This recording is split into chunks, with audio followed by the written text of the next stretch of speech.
This footage was filmed around a year ago and included in one of my van vlog videos. Do you remember this? This is the world's tallest tin soldier. It's 9.75 meters, has size 60 E27 boots, and it weighs over 4,500 kilograms. In 2002, it was put into the Guinness Book of World Records as the world's tallest tin soldier. And the heart of the tin soldier is actually a time capsule.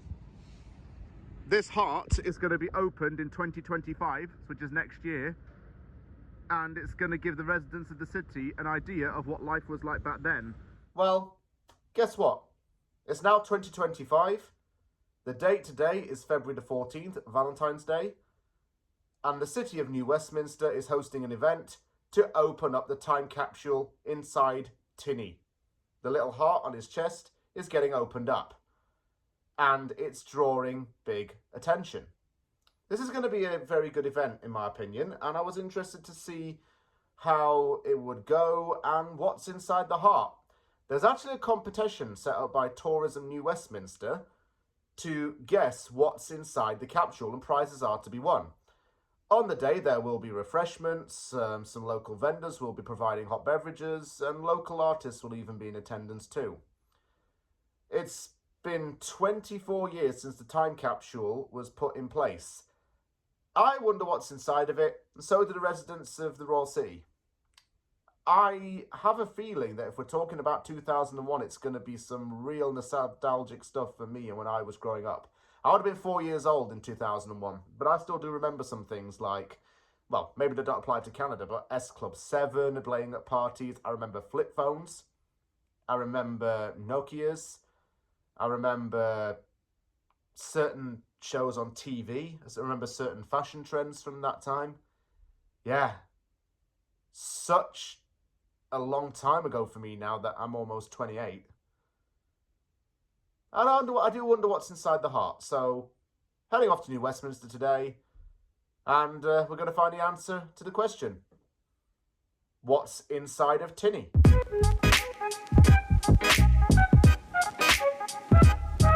I'm just going to say this right now, yeah. I was just walking past Safeway and there's loads of blokes in there just buying flowers for the women on Valentine's Day, because obviously that's today, and I'm not... How do I say this?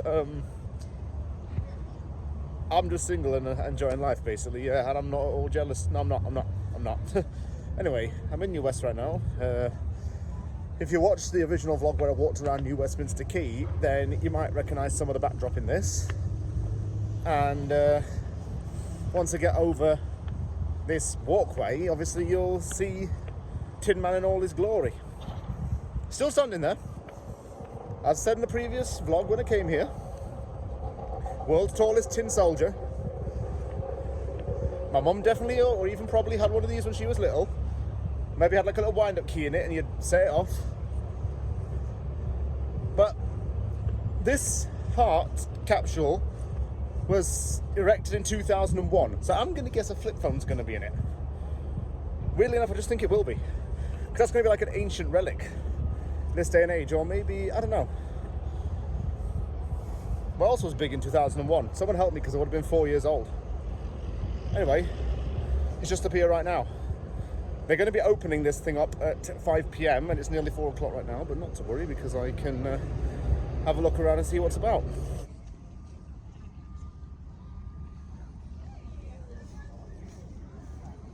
There's not a heck of a lot around here, actually. I thought there'd be like maybe a refreshment stand or whatever as advertised, but there wasn't. But there's a crowd of people now gathering, and looks like there's going to be an announcement very shortly. Could be like the Mayor of New Westminster speaking, I reckon. They didn't really have a refreshment stand, but they did have this behind me, which was Origins, which is a local business which manufactures and makes its own variation of chocolate bars. I managed to buy one called Butter Caramel. I'm going to sample it in a little bit and see what it's like. And the sun's out right now and the snow's melting, so it's a pretty warm day.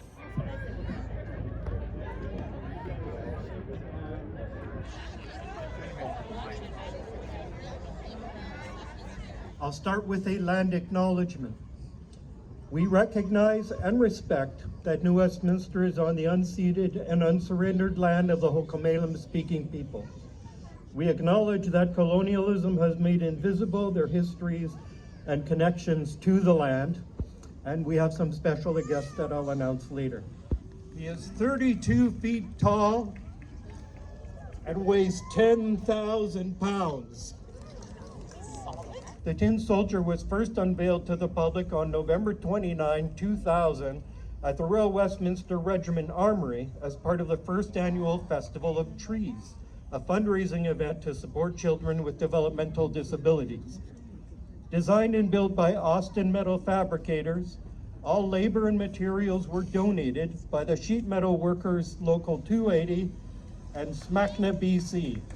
Many people contributed to the creation of the Tin Soldier, including BC Sheet Metal Association, Sheet Metal Workers Local Union 280, Wayne Wright and Cheryl Gold, Danny J. and Austin Metal Fabricators, and many others. I would like to introduce Kathy Anthony from Kinsight, formerly known as Simon Fraser Society for Community Living, which is the organization that commissioned the 9.75 meter tall Tin Soldier. I want to appreciate and extend gratitude to the city and many others who worked to put this event on today. This is a milestone for this big gentleman standing beside us. So my name is Kathy Anthony, and I am here on behalf of Kinsight, and as said, formerly we were called the Simon Fraser Society for Community Living. You will see that on the plaque by the Tin Soldier. So I am delighted to speak and share some of our direct history and connection to this new West icon, including some of the origin story. But let me first share a little bit about myself. Like so many of you here, like the Tin Soldier's heart, my heart is tied to New Westminster. I was born and grew up here, as were my parents and my daughter, who lives here with my son-in-law. And my dad worked for the city of New Westminster in public works his whole career. My uncle was a tugboat captain, and we had many days of driving in the tugboat on the river. So my heart is with New Westminster, and it is my origin story. I had joined Kinsight as an employee not long before the Tin Soldier was created. The organization at the time, as mentioned, was working on a large fundraising event, and it was called the Festival of Trees. And it was to raise funds for our organization and programs for children with extra support needs or disabilities. Well, I wasn't directly involved in the planning of that humongous event. I do have fond memories attending many events, in particular the unveiling of the Tin Soldier, who served, I call it as a kind of mascot for the celebrations of the event. Kinsight itself is celebrating our 70th year, kind of like I am. And that's the anniversary. We were founded in New Westminster in 1954 by families coming together who wanted a better life for their sons and daughters. At the time, all there was woodlands. You have to remember, this was 25 years ago. It was a very different time than we exist in now. Who later became, 2 years later, Mayor of New Westminster, oversaw the making of the Tin Soldier that was commissioned by Kinsight to be created by the Sheet Metal Workers International Association and the BC Sheet Metal Association. My understanding is that a person named Danny J. with Austin Metal Fabricators Limited and BC Sheet Metal Association and the Sheet Metal Workers Local Union 280 designed and manufactured the Tin Soldier, which, as Councillor McAvoy said, is over 32 feet tall, 5-ton sculpture weighing over 10,000 pounds. Now that blows me away, because that's 100 times, or 1,000 times my size. It was based on a replica at the time of the Sergeant Major of the Royal Engineers, Columbia Detachment. The tin soldier was so tall that it had to be built in pieces. I actually have a book that I can leave here too that can go in with archives. And it is got pictures in it, and it's about the building of the soldier. Earlier tonight, I had the great chance to chat with a fellow named Tony Hardy. And Tony actually was one of the welders and fabricators of the tin soldier. So he's in some of the pictures in this book. Thank you, Kathy. I would also like to mention that former Mayor Helen Sparks has arrived and is here tonight.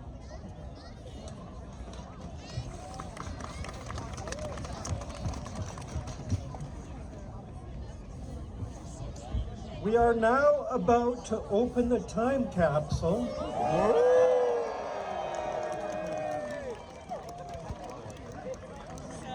And uncover what it holds.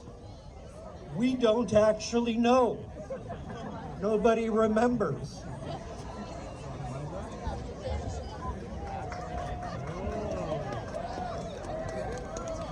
Here it comes. Everyone's gathering round to try and take a look at what's in this. Oh, I think we've opened it. I can't try and get closer. Hi guys, I'm Alicia, I'm one of the MCs. Before we start, we'd just like to give out a shout out to Zesty Lemon, who have these sweaters, they're really cool. Go over there if you want to go buy one after this. Woo! Okay.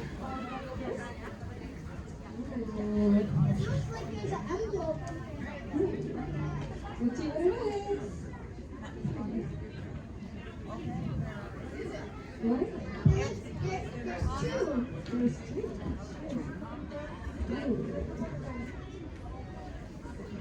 I just pulled an envelope. It says on it, Jacob Benoff, my boy number one. Wow.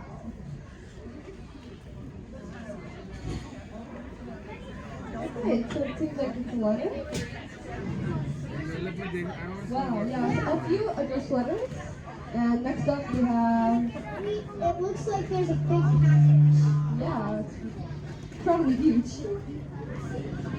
What do you think that, what do you think that, guys? It's like mail. Ooh. Jamie, It's one of the sheep can you ask people to move back? package.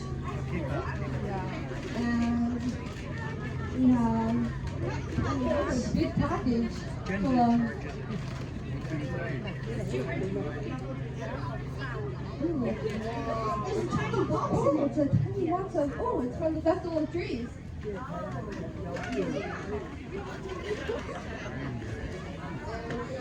What's that from, Claude?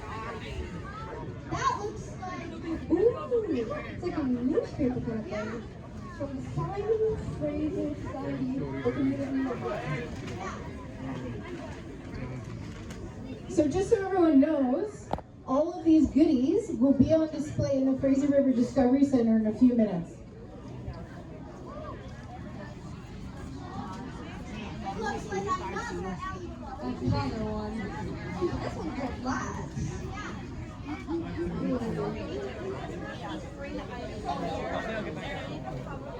And more packages. What's that? It's from City Hall, guys. Woo! Look at the package.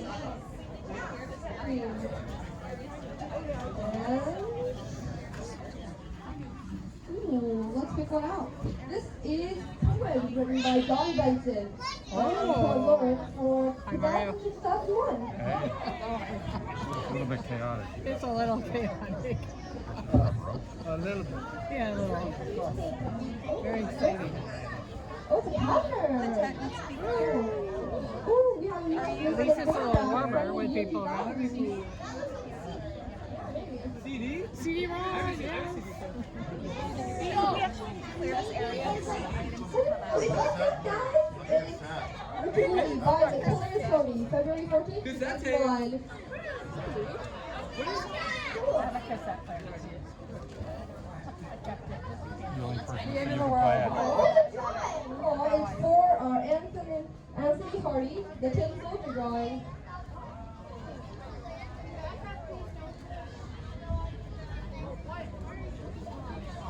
I know the crazy people are putting this on back. I can sneak over and get From the district staff of West Mystic Public Marker 2001. It looks like it's for it's the class maybe that put the stuff in. What is that, Quilla?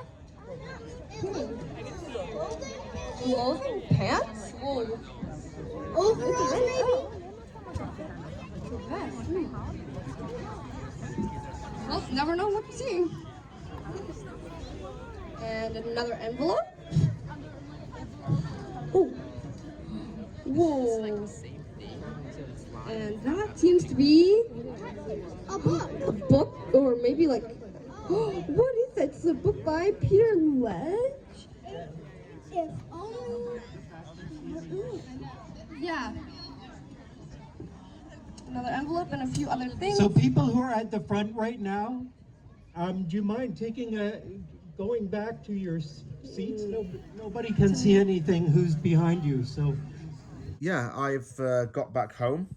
That was actually quite an interesting event because I learned a little bit more about the causes that the construction of the Tin Man supported, and also the actual capsule itself was basically shaken down from the heart to the ground. Opening it up, it was filled with a newspaper article from the day, which is February the 14th, 2001. It also contained a lot of letters, one of which was from a poet laureate who was based in New Westminster. Contained some old photos as well. And also some written pieces of work from school students from back in 2001. It didn't contain a flip phone, like I said. Don't know why that came to my head, but it did. It shows probably how much of that nostalgia I do remember. Some people, it gave some other interesting answers. They said things like a floppy disk or a CD-ROM or even a cassette tape.